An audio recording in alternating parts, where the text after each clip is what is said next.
KCBD Live from the Lubbock National Bank Sports Desk.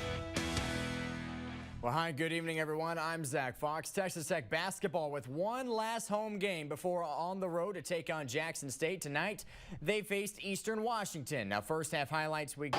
Tech in the transition with Pop Isaacs. He's going to pull up. No, but rebound and put back from Kevin O'Banner. And Tech led by one. Now, Eastern Washington live and die from the three. And tonight, the Eagles were soaring from beyond the arc. The triple by Angelo Allegri to put Eastern Washington in front. Next possession, Shames Shooter. Same results as that forces a Red Raiders timeout as head coach Mark Adams trying to regroup his guys late in the first half. And then Davion Harmon dishes down low to Kevin O'Banner, puts it the floater. He gets it to fall. 23-21 Eagles. Then it was O'Banner this time with the assist. Down low to Robert Jennings, who puts it up.